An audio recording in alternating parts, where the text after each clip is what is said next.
Good morning বন্ধুরা, welcome back to চুমকিজ adventure. আজকে তোমাদের সাথে শেয়ার করতে এসেছি হাঁসের ডিমের কারি। হাঁসের ডিমের কারি বা ডিমের কারি বানাতে তো সবাই জানে, তবে আজকের এই রান্নাটা তাদের জন্য যারা নতুন রান্না শিখছে। একেবারে ধাবা স্টাইলের আন্ডা কারি আজকে তোমাদের সাথে শেয়ার করব। চলো শুরু করি আজকের রেসিপি। হাঁসের ডিমের কারি বানাতে আমি এখানে নিয়েছি 8টা হাঁসের ডিম। তবে এই রেসিপিটা কিন্তু মুরগির ডিম দিয়েও একই প্রসেসে করা যায়। ডিমগুলোকে প্রথমেই আমি একটু নুন আর তেল দিয়ে ভালো করে সেদ্ধ করে নিয়েছি। এবার একটা প্যানের মধ্যে বেশ খানিকটা তেল নিয়ে তার মধ্যে নুন, হলুদ আর কাশ্মীরি রেড মির্চ পাউডার দিয়ে ভালো করে মিক্স করে নিয়েছি।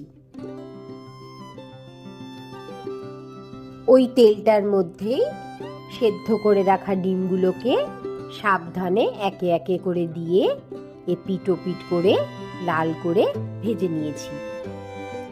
ডিমগুলো ভালো করে ভাজা হয়ে গেছে। এবার ডিমগুলোকে তুলে একটা প্লেটের মধ্যে রেখে দেব।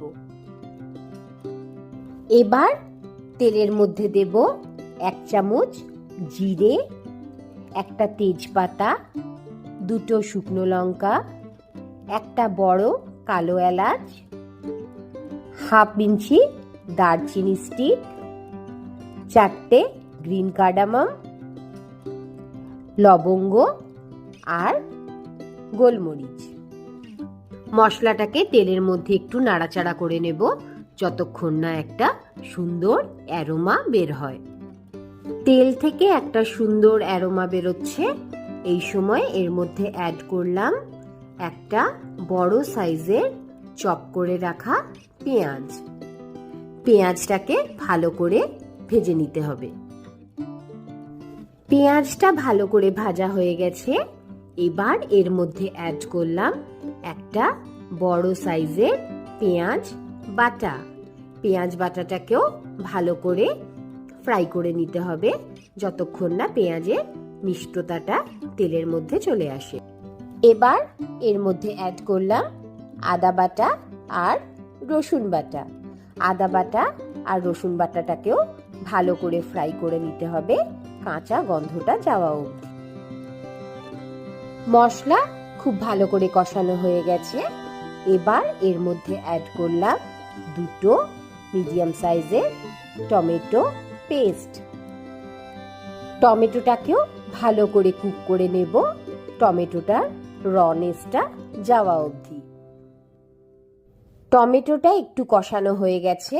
এবার এর মধ্যে অ্যাড করলাম নুন, হলুদ, কাশ্মীরি রেড মির্চ পাউডার আর ধনে জিরে গুঁড়ো। সব কিছুকে ভালো করে আবারও কুক করে নিতে হবে কাঁচা গন্ধটা যাওয়া অবধি। খুব সুন্দরভাবে মশলা কষে গেছে। মশলার রং চেঞ্জ হয়ে গেছে, মশলা থেকে তেল ছেড়ে এসছে। এই সময় এর মধ্যে অ্যাড করলাম 3 চামচ ফেটিয়ে রাখা টক দই। দই দেওয়ার সঙ্গে সঙ্গে মিক্সচারটাকে নাড়াতে হবে যাতে টক দইটা ফেটে না যায়। দই থেকেও এবার তেল ছেড়ে দিয়েছে। এই সময় এর মধ্যে দিলাম সামান্য চিনি দইয়ের টকটাকে ব্যালেন্স করার জন্য। এবার মশলাটার মধ্যে ভেজে রাখা ডিমগুলোকে একে একে অ্যাড করে দিয়ে ভালো করে এপিট ওপিট করে মশলার সঙ্গে ডিমটাকে কষিয়ে নিতে হবে। ডিমের মধ্যে মশলার ফ্লেভারটা চলে গেছে। এবার এর মধ্যে অ্যাড করলাম জিঞ্জার জুলিয়েন্স আর ফ্রেশ ধনেপাতা। ধনেপাতা দিয়ে মশলাটাকে একটুখানি নাড়িয়ে নিলাম।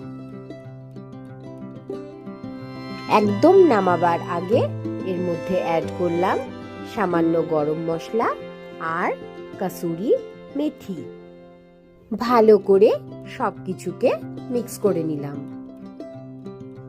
আমাদের হাঁসের ডিমের কষা একেবারে পারফেক্টলি রেডি হয়ে গেছে। যারা ব্যাচেলার বা নতুন রান্না শিখছো তারা একবার এইভাবে হাঁসের ডিম কষা করে দেখো কেমন লাগছে। রেসিপিটা ভালো লাগলে একটা লাইক, শেয়ার, কমেন্ট করো। আর হ্যাঁ, সাবস্ক্রাইব আর বেল আইকনটা প্রেস করতে ভুলো না কিন্তু। খুব তাড়াতাড়ি ফিরবো আবার একটা নতুন ব্লগে। টাটা।